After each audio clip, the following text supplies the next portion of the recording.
तो hello guys, आज मैं आप लोगों के लिए एक और न्यू सीरीज लेकर आ रहा हूं जो कि टॉप लेवल की सीरीज है, क्योंकि इस सीरीज को सेम स्टूडियो ने ही क्रिएट किया है जिसने परफेक्ट वर्ल्ड को क्रिएट किया है। इसलिए इस सीरीज के ग्राफिक्स और स्टोरी भी परफेक्ट वर्ल्ड की तरह ही शानदार होंगी। तो चलिए जल्दी से इस सीरीज को शुरू करते हैं। तो एपिसोड की शुरुआत होती है और हमें दिखाया जाता है एक लड़की को जो कि अपने बारे में कहती है कि फाइनली 10 साल की कल्टीवेशन के बाद मेरा हार्ट वो बिल्कुल प्योर हो चुका है। अब वक्त आ गया है कि मुझे आगे की तरफ बढ़ना चाहिए। हमें दिखाया जाता है कि पूरे शहर में एक सेलिब्रेशन हो रही होती है, हर जगह लोग ही लोग होते हैं। और फिर वहाँ पे एक बंदा एक स्क्रॉल खोलकर सब लोगों के सामने अनाउंसमेंट करते हुए कहता है कि आज हमारी गॉडेस जो कि इमोर्टैलिटी की तरफ आगे बढ़ने वाली हैं, ये सेलिब्रेशन उनके लिए की गई है और सब लोगों को ये परमिशन दी जा रही है कि वो लोग रेड डस्ट सील की तरफ जाएं और गॉडेस के लिए दुआ करें कि वो सक्सेसफुली इमोर्टल वर्ल्ड में चले जाएं। हम लोग देखते हैं कि उस गॉडेस की हेवन असेंशन के लिए हर शख्स बहुत ज्यादा खुश था और कुछ लोग कह रहे होते हैं कि आज से 100 साल पहले ही शायद कोई बंदा हेवन असेंशन के लिए खुद को इमोर्टल बना पाया हो, मगर 100 साल तक कोई भी बंदा इमोर्टल नहीं बन पाया। क्या गॉडेस इसमें कामयाब हो पाएगी? दूसरा वाला बंदा कहता है कि इसमें पूछने वाली क्या बात है, जब गॉडेस 20 साल की थी तभी उसने कह दिया था कि मैं दुनिया में सबसे ज्यादा बेस्ट हूँ, मेरे ऊपर कोई कल्टीवेटर नहीं। इसके बाद उसने खुद को एक गॉडेस का टाइटल भी दिया था, जिसका मतलब साफ है कि वो इमोर्टल बन सकती है। और वहीं पर ही हमें एक छत के ऊपर एक जनरल को दिखाया जाता है जो कि उन लोगों के ऊपर नजर रख रहा होता है और वो अपने साथियों से कहता है कि सारी अरेंजमेंट कैसी जा रही हैं। तो सोल्जर बताते हैं कि सब कुछ बिल्कुल प्लान के हिसाब से चल रहा है, हमारे सोल्जर्स हर जगह फैले हुए हैं, जैसे ही वो कातिल नजर आएगा हम लोग उस पे झपट पड़ेंगे। और फिर वहीं पे ही हमें हमारे मेन कैरेक्टर को दिखाया जाता है, वो भी उसी फेस्टिवल में मौजूद था, मगर ऊपर खड़ा हुआ वो जनरल उसे देख रहा होता है। उसे शक था कि शायद ये लड़का वही है जिसने रॉयल फैमिली की मेड को मारा है। उसे वहाँ पर देखते ही सारे के सारे सोल्जर्स अलर्ट हो जाते हैं और जो लोग वहाँ पर सोट डांस कर रहे थे वो लोग भी उसे मारने के लिए अपनी सोट निकाल लेते हैं। मगर शाओ चेन को पता चल जाता है कि वो लोग उसे मारने के लिए आ रहे हैं, मगर उसे ये भी मालूम था कि वो लोग यहाँ पर इस सेलिब्रेशन को खराब नहीं करना चाहते, इसीलिए शाओ चेन खुद ब खुद ही वहाँ से चला जाता है। और वो सब के सब लोग आहिस्ता आहिस्ता उसका पीछा करते हुए उसे जानबूझकर दूर जाने देते हैं ताकि फेस्टिवल किसी तरह भी खराब ना हो। मगर शाओ चेन इजीली फील कर पा रहा था कि 3 लोग जो कि एक साथ छुपे हुए हैं वो बहुत ही जोर जोर से सांस ले रहे हैं। और उसके बाद वहाँ पर शाओ चेन को 4 और लोगों की ब्रीथ फील होती है। वो उन लोगों से कहता है कि जिस मेड की तुम लोग बात कर रहे हो उसने खुद सुसाइड की है। अगर तुम लोग एक साथ मेरे साथ फाइट ही करना चाहते हो तो मैं तुम्हें बता दूं कि तुम लोग नहीं जीत पाओगे। तुम लोगों को जो भी करना है कर लो, वैसे भी हम लोग काफी ज्यादा दूर निकल आए हैं तो यहाँ पर अब कोई भी हमें डिस्टर्ब नहीं करेगा। ये कहने की देर थी कि अचानक से वो सारे के सारे लोग अपने तेज धार वाले स्पिनिंग ब्लेड्स उसकी तरफ थ्रो करते हैं। तो शाओ चेन उन ब्लेड्स को आते हुए देखकर बहुत ही आसानी से उन सबको डॉज कर लेता है और फिर एक एक करके मारना शुरू कर देता है। वो सब लोग उसके आगे पल भर भी नहीं टिक पाते। इसी तरह शाओ चेन फिर बहुत ही फास्ट स्पीड के साथ आगे बढ़ते हुए तीनों वॉरियर्स का काम तमाम करके रख देता है। और फिर उन लोगों से कहता है कि मैंने तुम लोगों को पहले भी बताया है कि रॉयल फैमिली की मेड को मारने में मेरा कोई भी हाथ नहीं था। ये कहने के बाद वो लोग उसके सामने आकर खड़े हो जाते हैं और उससे कहते हैं कि तुमने रॉयल फैमिली की मेड को मारा है, इसीलिए तुम्हें एक पनिशमेंट मिलेगी। मगर शाओ चेन उनसे कहता है कि मैंने उस लड़की को नहीं मारा, उसने खुद सुसाइड की है, मेरा उसके साथ कोई लेना देना नहीं। मगर वो जनरल कहता है कि चाहे कुछ भी हो जाए, क्योंकि हमें गॉडेस ने ऑर्डर दिया है कि उस लड़की के कातिल को हर हाल में पकड़कर मारना है, तो तुम चाहे कुछ भी कर लो, तुम बचकर नहीं जा सकते। तोड़ निकालता है और फिर शाओ चेन पर हमला करना शुरू कर देता है। तो शाओ चेन कहता है कि तुम होते कौन हो सही और गलत का फैसला करने वाले। ये कहते कहते वो अपनी सोट निकाल लेता है और अपनी सोट सीधा उसके गले पे रख देता है, जिसकी वजह से वो जनरल वहीं पे ही रुक जाता है और कहता है कि अगर तुमने मुझे हर्ट किया तो फिर गॉडेस तुम्हें बिल्कुल भी नहीं छोड़ने वाली। तो फिर शाओ चेन कहता है अच्छा अगर मैं तुम्हें यहाँ से जाने दूंगा तो उसे पता चलेगा ना। ये कहते ही वो उसका गला काट कर वहीं पे ही उसे खत्म कर देता है।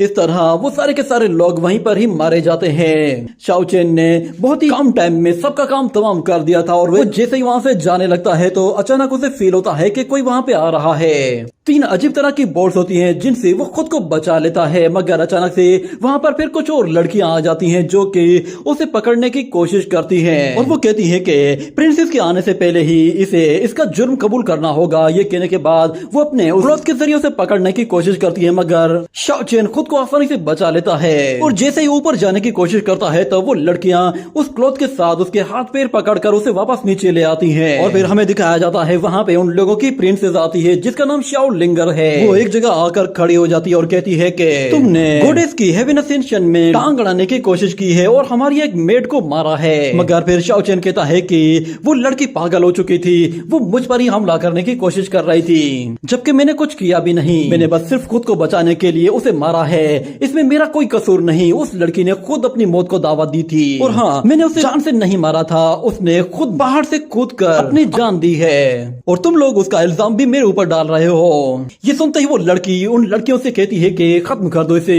ये सुनते ही वो सब के सब उस क्लॉथ को बहुत ही जोर से खींचती है जिससे शाओ चेन को बहुत तकलीफ होती है। मगर अचानक से शाओ चेन की पावर से एक्टिवेट होती है और वो कहता है कि आखिर इन लड़कियों ने किस तरह की ये फॉर्मेशन बनाई है, इससे बेहतर तो यही था कि ये लोग मेरी पावर सील कर देती। ये कहने के बाद वो एक जोरदार झटके के साथ खुद को बहुत ही आसानी से उन लोगों से छुड़ा लेता है और उसके हाथ में मौजूद स्पिरिचुअल ब्लेड्स उन सारे के सारे क्लॉथ को काट कर रख देता है और वो प्रिंसेस भी ये सब कुछ देख रही होती है। शाओ चेन जैसे उस पर हमला करने के लिए आता है तो वो अपने एक ही हाथ से उसके अटैक को डॉज कर लेती है। मगर शाओ चेन यहाँ पे रुकने वाला नहीं था, वो फिर से अपने उन स्पिरिचुअल ब्लेड्स के साथ उसके करीब आकर उस पर एक के बाद एक वार करना शुरू कर देता है। मगर वो लड़की अपनी फिंगर्स के जरिए उसे बहुत ही जोर से पुश करके पीछे धकेल देती है और हमें दिखाया जाता है कि फिर लिंगर अपनी सोड लेके बहुत ही फास्ट स्पीड से हमला करने के लिए जाती है तो दूसरी तरफ शाओ चेन वो उस सोड अटैक को रोकने के लिए अपनी पूरी पावर का इस्तेमाल करते हुए अपने सामने अलग अलग बैरियर्स बनाना शुरू कर देता है जिसकी मदद से वो उस लड़की को वहीं पे ही रोक देता है। मगर वो लड़की भी अपना पूरा जोर लगा रही होती है जिससे वो उस बैरियर को आहिस्ता आहिस्ता पुश करने लगी थी और हमें दिखाया जाता है कि वो उस बैरियर को इतना ज्यादा पुश करती है कि वो पूरी तरह से टूटकर टुकड़े टुकड़े हो जाता है। मगर दूसरी तरफ शाओ चेन मौका देखते ही वहां से 9-2-11 हो गया था। ये देखते ही लिंगर अपनी सर्वेंट से कहती है कि तुम लोग मेरे पीछे मत आना, ये लड़का तुम लोगों से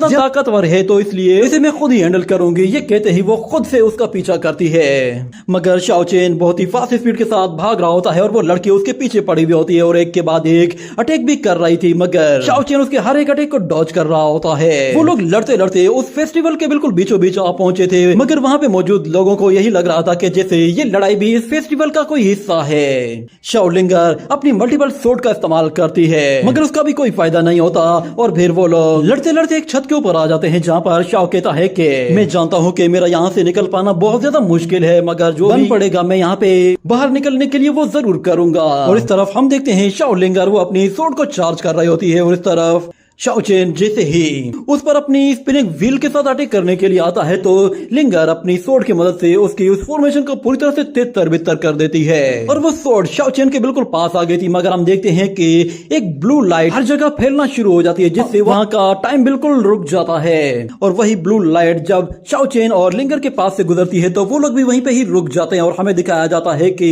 वो गॉडेस वहां पर आ जाती है। वो कहती है कि हमें जिससे सबसे ज्यादा मोहब्बत होती है हमें उनकी फिक्र होती है।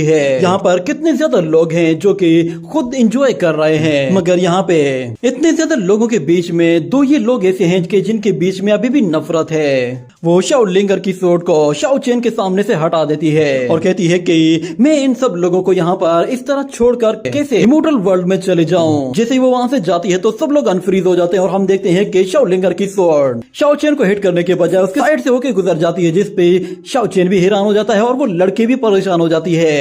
इतने में शाओ चेन वहां से निकलकर भाग जाता है और वो लड़की कहती है कि आखिर मेरे अटैक के साथ क्या हुआ था। और अगले सीन में हमें दिखाया जाता है कि शहर के सारे लोग एक जगह जमा होते हैं और वो लोग कह रहे होते हैं कि सुनने में आया है कि गॉडेस आज इमोर्टैलिटी को अचीव करने वाली है जिससे वो फौरन से रियलम ऑफ इमोर्टैलिटी में चली जाएगी। इसमें कितना सच है और कितना झूठ है आज सब कुछ पता चल जाएगा।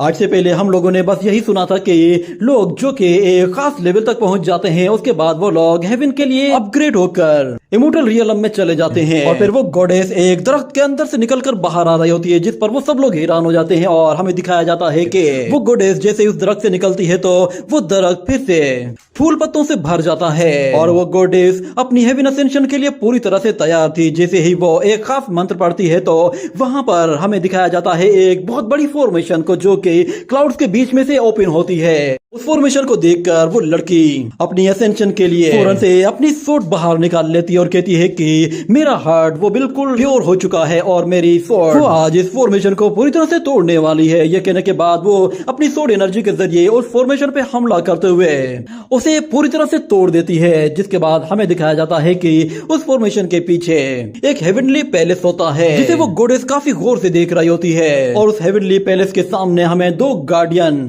वॉरियर्स को भी दिखाया जाता है जो कि साइज में बहुत ही बड़े और बहुत ही खतरनाक लग रहे थे। जिसके बाद उस गॉडेस के सामने कुछ सीढ़ियां आ जाती हैं। जैसे ही वो एक कदम आगे बढ़ाती है तो उसे एक आवाज सुनाई देती है कि एक कदम और एक तबाही, इमोर्टैलिटी का सफर खतरनाक है। ये सुनते हुए वो लड़की ऊपर की तरफ जा रही होती है और दूसरी तरफ हमें दिखाया जाता है शाओ चेन को। वो कहता है कि फाइनली गॉडेस ने अपनी सोच से हेवन का रास्ता खोल दिया है, शायद अब वो सक्सेसफुली हेवन असेंशन में कामयाब हो जाएगी। मगर अचानक से वो लड़की वहां पे आ पहुंचती है और शाओ चेन से कहती है कि मैं तुम्हें यहाँ पे कोई प्रॉब्लम क्रिएट करने नहीं दूंगी। और दूसरी तरफ से हेवन से आवाज आती है जो कि उस गॉडेस के लिए होती है। उसे कहा जाता है कि लव के बारे में भूल जाओ क्योंकि इमोर्टैलिटी के आगे सब कुछ बेकार है। ये सुनकर वो लड़की कहती है कि इमोर्टैलिटी के आगे सब कुछ फेल हो जाता है, इसका क्या मतलब है? क्या मैं जैसी हूँ मुझे बिल्कुल वैसा ही रहना चाहिए? ये कहने के बाद वो जैसे ही साइड पे मुड़कर देखती है तो दूसरी तरफ से हेवन से आवाज आती है कि तुम्हारा टाओ हार्ट अभी भी पूरी तरह से प्योर नहीं हुआ है, तुम फिर कभी ये मौका आजमा कर देख सकती हो जब तुम्हारा हार्ट बिल्कुल प्योर हो जाए। और फिर वो लड़की अपने सामने देखती है तो वो सामने वाले गार्डियंस अचानक से अपने बड़े बड़े वेपन्स उठाते हैं और उन सीढ़ियों पर पूरी ताकत से दे मारते हैं, जिससे वो सीढ़ियां बीच में से टूट जाती है और वो लड़की नीचे जाकर गिरने लगती है। जिसके साथ साथ हमें दिखाया जाता है कि आसमान से बहुत बड़े बड़े आग के गोले सीधा जमीन की तरफ जा रहे होते हैं। वो सब लोग बहुत ज्यादा डर जाते हैं और ऊपर हमें दिखाया जाता है कि लिंगर अभी भी शाओ चेन के साथ फाइट कर रही होती है। मगर जब वो लोग उन आग के गोलों को देखते हैं तो वो समझ जाते हैं कि गॉडेस की हेवन असेंशन फेल हो गई है। और दूसरी तरफ हम लोग उस गॉडेस को गिरते हुए देखते हैं। उसे आवाज सुनाई देती है और कहा जाता है कि तुम्हारे हार्ट में और तुम्हारे इरादों में कोई मसला नहीं, मगर तुम अभी भी हेवन असेंशन को ठीक से नहीं समझी हो। और फिर वो लड़की आंखें खोलती है और कहती है कि मैंने ह्यूमन लव को समझ लिया है, क्या ये इतना काफी नहीं है?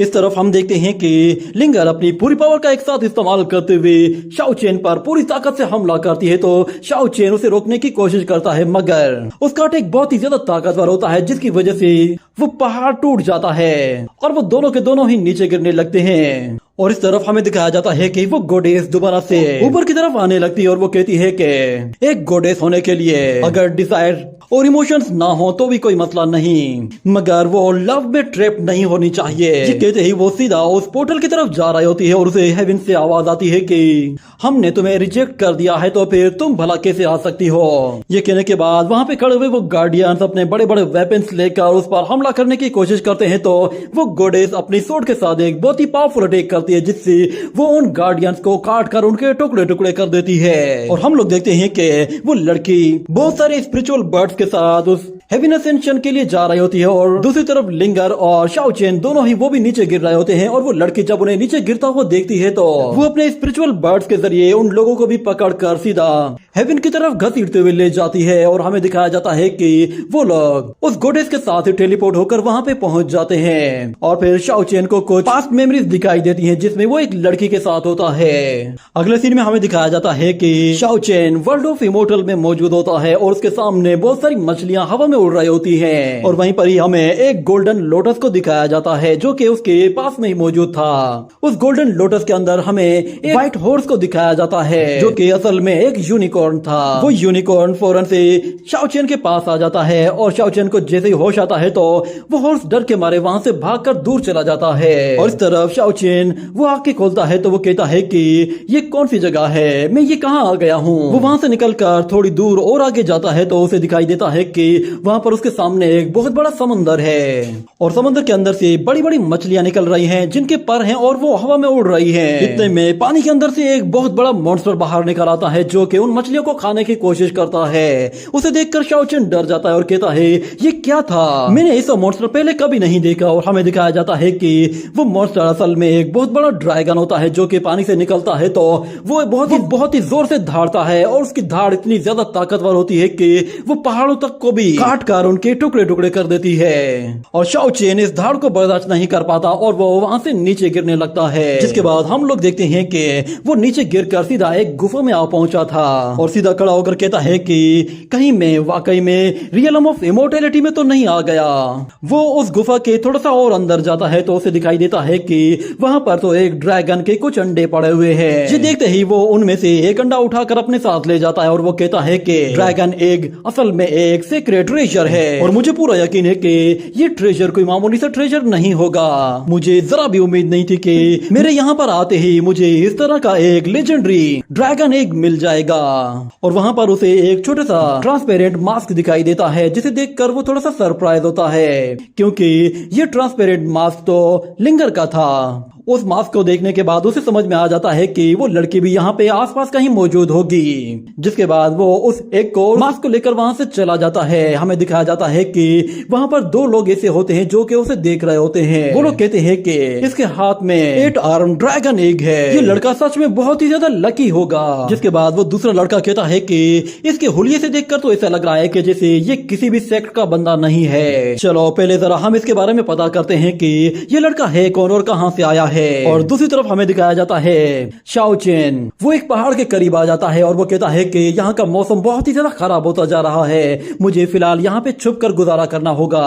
वो वहाँ पे मौजूद एक सीक्रेट गुफा के अंदर चला जाता है और कहता है कि आज रात गुजरने के लिए ये जगह तो बहुत ही अच्छी है। मगर अचानक उसे फील होता है कि कोई बंदा उसका पीछा कर रहा है। ये देखते ही वो फौरन से एक पिलर के पास जाता है और उस ड्रैगन एग को पत्थरों के जरिए कवर करके छुपा देता है। और जैसे ही पीछे मुड़कर देखता है तो वो लड़का और लड़की वो भी उसी जगह उसके पीछे पीछे आ गए थे। और वो लड़की जानबूझकर ऐसा दिखावा करती है कि जैसे उन लोगों को शाओ चेन के बारे में कुछ भी नहीं मालूम। वो लड़की अपने ब्रदर से कहती है कि यहाँ आ जाओ, ये जगह छुपने के लिए काफी अच्छी है। मगर जब उन्हें वहाँ पर शाओ चेन दिखाई देता है तो वो कहते हैं कि अरे देखो यहाँ पे तो पहले से ही एक बंदा मौजूद है। वो लड़का फौरन से शाओ चेन को अपना इंट्रोडक्शन कराते हुए कहता है कि मैं एक इमोर्टल सेक्ट का प्रिंस फेंग हूँ, बारिश से बचने के लिए मैं इस गुफा के अंदर आया हूँ। और फिर वो लड़की कहती है कि माफ करना, हम लोग आधी रात को तुम्हें यहाँ पे डिस्टर्ब करने के लिए नहीं आए। मगर शाओ चेन कहता है कि मैं शाओ चेन हूँ, मैं ह्यूमन सोर्ड सेक्ट से हूँ। ये सुनकर वो लोग हैरान हो जाते हैं कि इस तरह का तो यहाँ पे कोई भी सेक्ट नहीं है।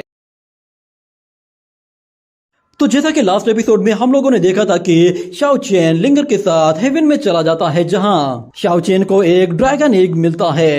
वो उसे लेकर फौरन से वहां से आगे जाता है और एक गुफा के अंदर चला जाता है। मगर वहां पर दो लोग उसका पीछा करते हुए आ जाते हैं तो शाओ चेन उस अंडे को वहां पे छुपा देता है। और वो लोग वहां पे आते ही शाओ चेन को अपना इंट्रोडक्शन करवाते हैं तो शाओ चेन उन लोगों को बताता है कि मैं ह्यूमन सोर्ड सेक्ट से हूँ। और फिर अगले सीन में हम लोग देखते हैं कि वो लोग एक साथ बैठे हुए होते हैं और वो प्रिंस उसे बताता है कि मेरा नाम प्रिंस फेंग जूही है, मैं जानना चाहता हूँ कि आखिर तुमने कौन सी इमोर्टैलिटी को अचीव किया है, क्या तुम्हारे पास कोई निर्वाणा इमोर्टैलिटी है। ये सुनकर शाओ चेन कहता है कि इन लोगों को लगता है कि मैं कोई बहुत ही पावरफुल बंदा हूँ। मगर फिर वो उन लोगों से जानबूझकर ये पूछता है कि आप लोग किस तरह की बात कर रहे हैं, मैं आप लोगों की बात नहीं समझ पा रहा।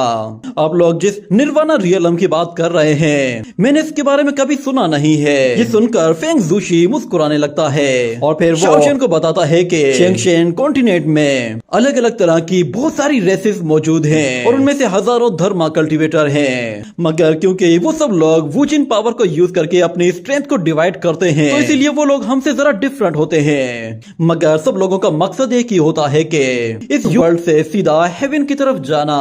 यही वजह है कि बहुत सारे सेक्ट अलग अलग डिसाइपल्स को अपने सेक्ट में लाकर उन्हें बहुत सारी टेक्निक्स और मूव्स सिखाते हैं ताकि वो लोग खुद को हेवन असेंशन के लिए तैयार रख सकें। और दूसरा सेक्ट ऐसा है कि जिसका नाम शीजेंग है। इस सेक्ट में जो भी प्योर वॉरियर होता है वो किसी भी तरह के स्टोन ट्रेजर को एक्टिवेट कर सकता है और बहुत सारे मैजिकल स्किल्स को भी सीख सकता है। और यही लोग हैं जो कि खुद को निर्वाणा वॉरियर्स कहते हैं या फिर इसे इमोर्टैलिटी भी कहा जा सकता है। मगर इस रियलम को अचीव करने के लिए हमें स्टेप बाय स्टेप हर एक रियलम से गुजरना पड़ता है और हर रियलम में 9 अलग अलग स्टेप्स होते हैं। और जब हम लोग 9th लेवल तक पहुंच जाते हैं तो उसके बाद 10th लेवल में आते ही हम लोग ब्रेक थ्रू करते हैं। और फिर वहां पे मौजूद वो स्नेक गर्ल वो कहती है कि अगर तुम वाकई में इमोर्टैलिटी को प्रैक्टिस कर रहे हो तो इसका मतलब ये है कि फिर तुम कभी भी हेवन में असेंड हो सकते हो। जैसे ही तुम अपनी स्पिरिचुअल एनर्जी को फील करने लगोगे वैसे ही तुम अपनी इमोर्टैलिटी को अचीव कर लोगे। ये कहते ही वो उसके पीछे चली जाती है और उससे कहती है कि मुझे हमेशा तुम्हारे जैसे स्ट्रॉन्ग लोग बहुत पसंद आते हैं, मुझे एक मर्तबा देखने दो कि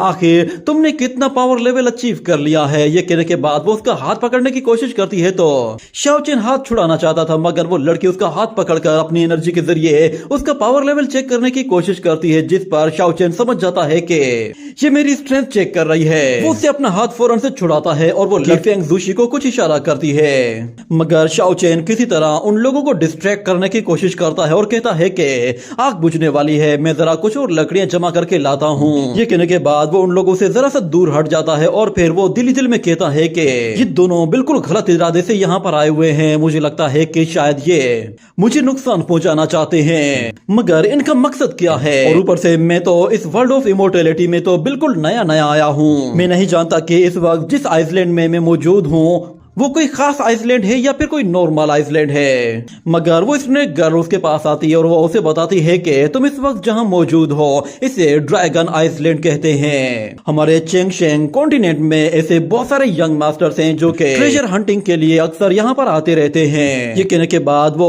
अपने उसी फेंग ज़ुशी प्रिंस से कहती है कि इसकी स्ट्रेंथ अभी भी वीक नहीं है। तो वो लड़का कहता है कि चलो तो फिर खेल शुरू करते हैं। वो दोनों के दोनों आहिस्ता आहिस्ता शाओ चेन की तरफ आगे बढ़ते हैं और उससे कहते हैं कि ये आइसलैंड भले ही बहुत ज्यादा खतरनाक है, मगर यहाँ पर ट्रेजर्स की भरमार है, यहाँ पे बहुत ज्यादा एलेक्सियर्स बनाने को मिल सकते हैं। खास तौर पर यहाँ पे जो सबसे बड़े ट्रेजर्स हैं वो है होली ड्रैगन का एग। कहने के बाद वो लोग आहिस्ता आहिस्ता आगे बढ़ते हुए अपनी सोर्स बाहर निकालते हैं और शाओ चेन वो दिल ही दिल में कहता है कि मैं इस वक्त वैसे ही इंजर्ड हूँ, अगर मैंने इनके साथ फाइट की तो मैं मारा जाऊंगा। वो लोग जैसे जैसे उसके करीब आ रहे होते हैं तो दूसरी तरफ शाओ चेन अपने दिमाग में बैठकर एक प्लानिंग बना लेता है और उनके करीब आते ही फौरन से वो ड्रैगन एग बाहर निकालता है और कहता है कि क्या यही वो ड्रैगन एग है जिसके बारे में तुम बात कर रहे हो। उस ड्रैगन एग को देखकर वो लोग फौरन से अपना इरादा कैंसिल कर लेते हैं और शाओ चेन उन लोगों से कहता है कि ये ड्रैगन एग तो मैंने एक गुफा से उठाया था और वहां पर ऐसे और भी थे, मैंने सोचा नहीं था कि ये ड्रैगन एग एक बहुत बड़ा ट्रेजर होगा। मगर वो स्नेक गर्ल कहती है कि तुम्हारा कहने का क्या मतलब है, क्या वहां पर वाकई में ऐसे और भी बहुत सारे अंडे हैं। तो शाओ चेन कहता है हाँ, अगर तुम्हें चाहिए तो फिर मैं तुम्हें वहां पर लेकर जा सकता हूँ। ये कहने के बाद अगले सीन में हमें दिखाया जाता है कि सारी फ्लाइंग फिश उड़ते हुए पानी से बाहर निकलकर फिर से दूर एक और जगह पर पानी के अंदर चले जाती हैं और उस जगह को देखने के बाद शाओ चेन कहता है कि ये फ्लाइंग फिशेज अभी भी यहाँ पर है, इसका मतलब है मैं उस जगह के बेहद करीब आ चुका हूँ। और कुछ देर गुजरने के बाद हमें दिखाया जाता है कि वो लोग एक गुफा के अंदर पहुंच चुके होते हैं और शाओ चेन उन्हें उस गुफा के अंदर और भी गहराई में लेकर जाता है और कहता है कि हम लोग करीब आ चुके हैं। कुछ देर में उन्हें वो अंडे दिखाई देते हैं जो कि एक साथ एक जगह पर रखे हुए होते हैं और शाओ चेन कहता है ये है वो अंडे जो तुम्हें चाहिए थे। वो लोग वहां पर आसपास देखते हैं कि उन अंडों के आसपास कोई और मौजूद नहीं है, जिसका मतलब है कि उन्हें हासिल करना बहुत ज्यादा आसान है। और फेंग ज़ुशी इसने गर्ल से कहता है कि ब्रदर शाओ चेन ने हमारी इतनी ज्यादा मदद की है, क्या तुम उसे थैंक्स भी नहीं कहोगी। तो फिर शाओ चेन कहता है इसमें थैंक्स की कोई बात नहीं, मुझे भी ये एक्सीडेंटली ही मिले थे। मगर वो लड़की कहती है अरे ऐसे कैसे, तुमने इतनी ज्यादा मदद की है और वैसे भी ये अंडे एक्सीडेंटली किसी को नहीं मिल सकते। ये कहने के बाद वो अपने एक स्नेक को फौरन से अपने एक हाथ की तरफ लेकर आती है जो कि एक स्नेक बोन स्वॉर्ड में ट्रांसफॉर्म हो जाता है। और शाओ चेन ये देखकर कहता है कि मैं तुम लोगों को ड्रैगन एग्स तक लेकर आ गया हूँ, तो फिर ये सब क्या है। मगर वो लड़की कहती है कि ये ड्रैगन एग्स असल में दुनिया के सबसे खास ट्रेजर्स हैं और तुम इनके बारे में जानते हो और यही तो सबसे ज्यादा खतरनाक बात है। अगर तुम ये जानते हो तो तुम्हारी वजह से ये बात किसी और को पता चल जाएगी और हम लोग ऐसा बिल्कुल भी नहीं चाहते। मगर फेंग ज़ुशी जैसे ही उन ड्रैगन एग्स के पास जाता है तो उसे कुछ अजीब सा फील होता है। जैसे ही वो उन अंडों को देखता है तो वो उस लड़की से कहता है कि फौरन से उसे मार दो। ये देखते ही वो लड़की अपनी स्वॉर्ड के साथ उसे मारने के लिए जैसे ही तैयार होती है तो दूसरी तरफ शाओ चेन ऊपर पानी के कतरे को गिरते हुए देखता है और वो लड़की जैसे ही उसे मारने वाली होती है तो अचानक से वहां पर बहुत ही पावरफुल एयर प्रेशर फील होता है, जिसके बाद शाओ चेन कहता है कि अगर ये ड्रैगन एग्स यहाँ पर मौजूद है तो इसका मतलब है वो ड्रैगन खुद यहाँ आसपास कहीं मौजूद होना चाहिए। ये ड्रैगन की धाड़ 500 लोगों के लिए भी काफी है। ये अटैक सिर्फ 3 सेकंड तक ही रहेगा और मेरे पास सिर्फ 3 सेकंड का टाइम है। ये कहने के बाद वो फौरन से उस उस लड़के की तरफ मूव करते हुए उससे वो सोड उसके हाथ से छीन कर उसके पीछे चला जाता है और वही सोड फिर उसकी बॉडी के अंदर घुसा देता है, जिससे उस लड़के का काम तमाम हो जाता है और वाटर ड्रॉप अब जाकर नीचे गिरती है और इस ड्रॉप के गिरने तक ही शाओ चेन ने उस लड़की का काम तमाम कर दिया था। मगर दूसरी तरफ फेंग जूशी देखता है कि शाओ चेन ने उन लोगों को धोखा दिया है और उसने गर्ल को भी मार दिया है। वो फौरन से अपनी सोड लेके शाओ चेन को मारने की कोशिश करता है, मगर शाओ चेन के सोड स्किल्स भी बहुत ही लाजवाब होते हैं और वो उसे कांटे की टक्कर देता है और हमें दिखाया जाता है कि शाओ चेन के एक अटैक की वजह से फेंग जूशी का एक हाथ ही कट कर अलग हो जाता है, जिसकी वजह से उसे बहुत ज्यादा दर्द और तकलीफ बर्दाश्त करनी पड़ती है। मगर उसका गुस्सा अभी भी बढ़ता जा रहा होता है और वो शाओ चेन से कहता है कि तुम्हारी हिम्मत कैसे हुई, तुमने ये जानबूझकर प्लान किया था, तुम हमें यहाँ पर लेकर आए ताकि तुम हमें फंसा सको। ये कहते ही वो फिर से अपनी सोड लेके उस पर हमला करना शुरू कर देता है, मगर शाओ चेन भी जमकर मुकाबला करता है और फिर उसे एक जोरदार किक मारकर उठाकर दूर फेंक देता है। और शाओ चेन जैसे उस पर दोबारा से वार करता है तो फेंग जूशी अपनी सोड की मदद से उसे रोकने की कोशिश करता है और वो भी एक जोरदार किक दे मारता है, जिससे शाओ चेन वहां से पीछे जा गिरता है। मगर वो अपनी स्नेक सोड को फेंग जूशी की तरफ थ्रो करता है तो फेंग जूशी अपनी सोड का इस्तेमाल करते हुए उस सोड को वहां से दूर हटा देता है, मगर शाओ चेन वही सोड पकड़कर फिर से उस पर इतना जोरदार अटैक करता है कि वो जमीन के भी टुकड़े टुकड़े कर देता है और बहुत ही फास्ट स्पीड के साथ उस जगह से निकलकर दूर चला जाता है, जिससे वहां पर एक जोरदार धमाका होता है। इस अटैक के बाद फेंग जूशी की हालत बहुत ही ज्यादा बुरी हो जाती है और ऊपर से उसका खून भी बहुत ज्यादा बह गया था, जिससे उसे अब काफी ज्यादा वीकनेस फील होने लगी थी।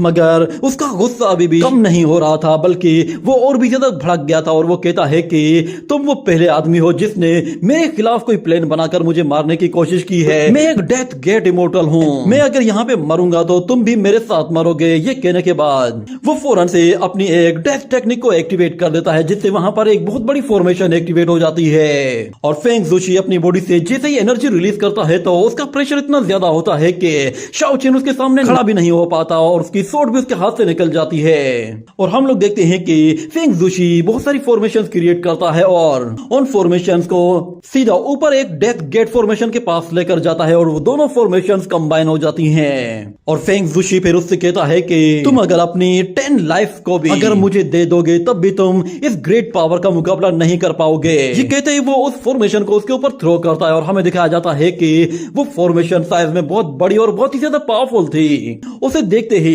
शाओ चेन समझ जाता है कि इसे रोकने के लिए पूरी ताकत लगानी पड़ेगी। वो अपनी फुल पावर को एक्टिवेट करते हुए पूरी ताकत के साथ उस फॉर्मेशन को रोकने की कोशिश करता है, मगर उसमें उसे बहुत ज्यादा दिक्कत का सामना करना पड़ रहा था, क्योंकि दूसरी तरफ फेंग जूशी उस फॉर्मेशन को बहुत ही जोर से पुश कर रहा था और उसका रियल लंबी काफी हाई था। मगर हमें दिखाया जाता है शाओ चेन उस फॉर्मेशन को रोकने के लिए फिर अपनी पावर को जैसे ही बढ़ाता है तो उसके हाथों से हमें कुछ स्पिरिचुअल रिंग्स क्रिएट होते हुए दिखाई देते हैं, जिनसे वो उस फॉर्मेशन को जैसे ही पुश करता है तो हम देखते हैं वो फॉर्मेशन आहिस्ता आहिस्ता टूटने लगती है और फिर एक जोरदार धमाका होता है, जिससे वो सारी की सारी एनर्जी फेंग जूशी की तरफ डाइवर्ट हो जाती है और फेंग जूशी उस एनर्जी में पूरी तरह से जलकर राख हो जाता है। मगर दूसरी तरफ शाओ चेन वो बहुत ज्यादा थक चुका था, क्योंकि उसने अपनी बहुत ही ज्यादा एनर्जी कंज्यूम कर ली थी और वो देखता है कि ड्रैगन कभी भी यहाँ पर वापस आ सकता है, इसलिए मुझे यहाँ से जल्दी से निकल जाना चाहिए।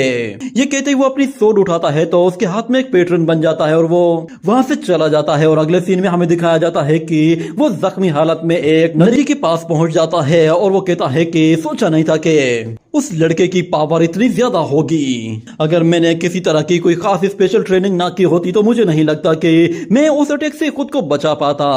इतना कहने के बाद वो अपनी सोड पर एक रिफ्लेक्शन देखता है, उसके पीछे कोई लड़की खड़ी हुई थी। ये देखकर वो अलर्ट हो जाता है और हमें दिखाया जाता है कि उसके पीछे एक लड़की थी जो कि उसे देखते ही कहती है कि शाओ चेन तो तुम भी यहाँ पे हो। शाओ चेन कहता है लिंगर तुम यहाँ कैसे? मगर वो लड़की कहती है कि तुमसे मैं क्यूशू सिटी के बाद अब मैं तुमसे दूसरी मर्तबा इस आइसलैंड में मिल रही हूँ। सच में मेरे लिए ये तो एक ब्लेसिंग है। क्या तुम मेरे सामने गिड़गिड़ा कर अपने प्यार की खातिर माफी मांगना चाहते हो या फिर अब भी तुम अपनी जिद पे अड़े हुए हो? तुम जानते हो ना कि मैं यहाँ पर क्यों आई हूँ। मगर शाओ चेन कहता है कि ये जगह बहुत ही ज्यादा खतरनाक है, क्यों ना हम लोग अपनी दुश्मनी को भुला कर यहाँ से बाहर निकल जाएं। हम लोग एक साथ मिलकर क्यूशू जाएंगे। मगर वो लड़की कहती है कि ये दुश्मनी तो कभी खत्म नहीं होगी। ये कहते ही वो अपनी सोड निकाल लेती है और दूसरी तरफ चेन जैसे उसे अपने करीब आता वो देखता है तो वो एक बहुत बड़ा स्टोन उसके ऊपर थ्रो कर देता है। मगर वो लड़की अपनी सोड के साथ उस स्टोन को काट कर टुकड़े टुकड़े कर देती है और इतने में शाओ चेन वहां से भागकर निकलने की कोशिश करता है। अगले सीन में हमें दिखाया जाता है कि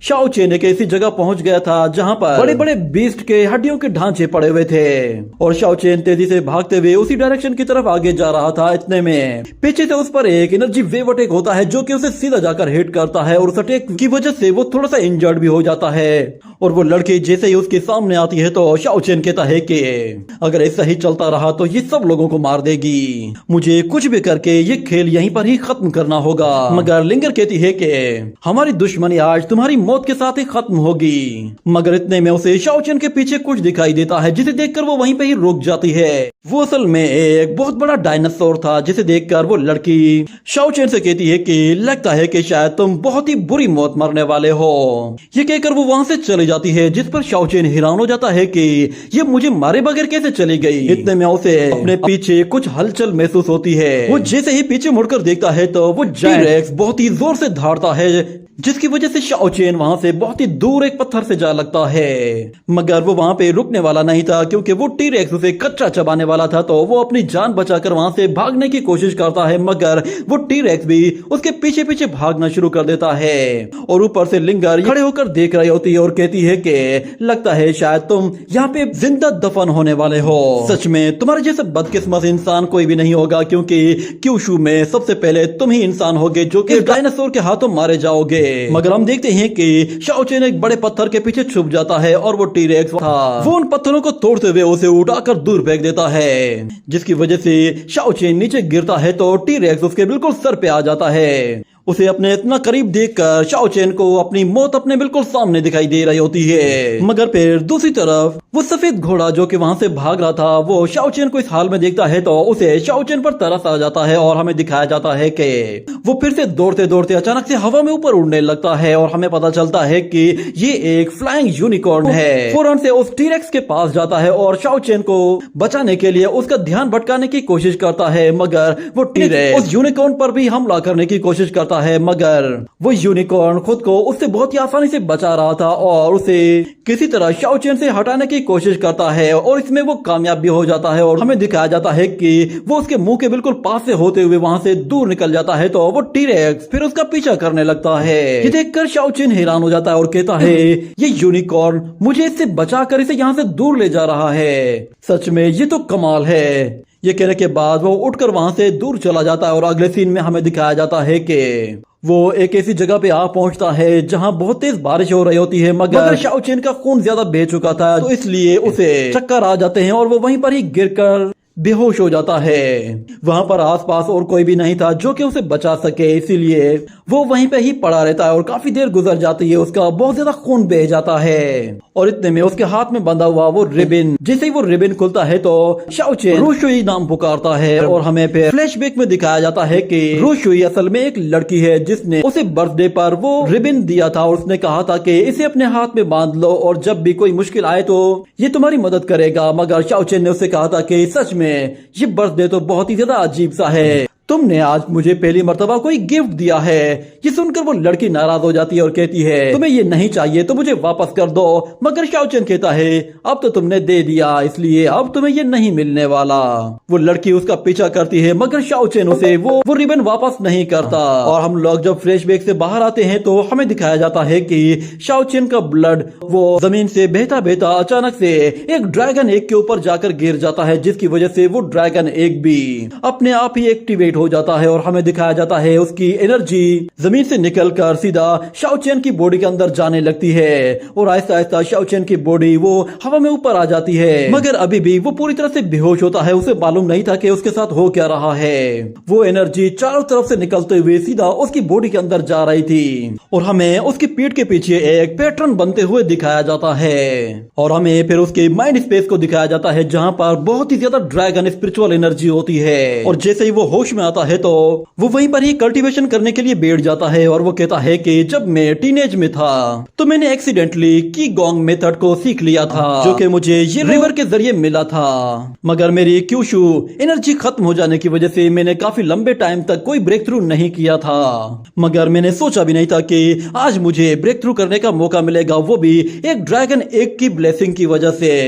ये कहते ही वो फौरन से अपना पावर लेवल अपग्रेड कर लेता है और टियान भी श्वानफर रियलम में आ जाता है। जिसके बाद वो कहता है इस ड्रैगन एग ने ना सिर्फ मेरी सारी की सारी एनर्जी रिकवर कर ली है, इसने मेरे सारे जख्म भी ठीक कर दिए हैं। और जिस रियलम को मैं इतने लंबे टाइम तक अचीव नहीं कर पाया था, इस एग ने वो रियलम भी मुझे अचीव करवा दिया है। अब मैं चाहूँ तो हेवन एंड अर्थ में किसी से भी कम्युनिकेट कर सकता हूँ। मेरी एनर्जी मुझे बढ़ते हुए फील हो रही है। ये कहने के बाद हमें दिखाया जाता है वो अपनी ड्रैगन पावर को टेस्ट करने के लिए अपने हाथों से एनर्जी जनरेट करता है, जिससे वो कुछ फायर सर्कल्स क्रिएट करता है और फिर उन्हें जैसे ही छोड़ता है तो उसके साथ वो ड्रैगन भी आता है। इसी के साथ ही ये सीन यहीं पे ही कट हो जाता है। अगले सीन में हमें एक बहुत बड़ी शिप को दिखाया जाता है जिसके ऊपर एक वॉरियर खड़ा हुआ होता है। वो सब लोगों को अनाउंसमेंट करते हुए बताता है कि हम लोग ड्रैगन आइलैंड के पास पहुंच चुके हैं। और फिर दूसरी तरफ हमें वहां पर एक यंग मास्टर को दिखाया जाता है जिसके साथ एक लड़की बैठी हुई होती है। वो लड़की कहती है कि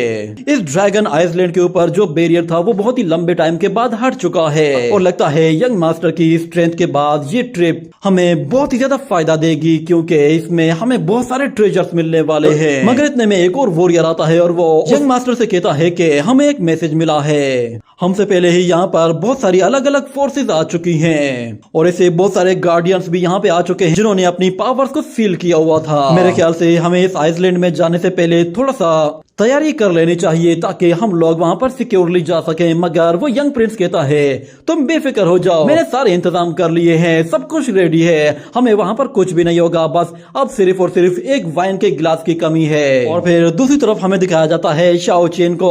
वो भी एक समुद्र के किनारे पे खड़ा हुआ होता है और उसे वो बोट आते हुए दिखाई देती है जिस पर वो कहता है कि फाइनली मुझे कोई तो उम्मीद नजर आई, इस बोट के जरिए मैं इस आइसलैंड से बाहर जा सकता हूँ। और हमें दिखाया जाता है कि उस बोट में वो सब लोग सवार होकर आ रहे होते हैं मगर उन्हें अंदाजा भी नहीं होता कि उस बोट के नीचे क्या मौजूद है। इसी के साथ ये एपिसोड यहीं पे ही एंड हो जाता है।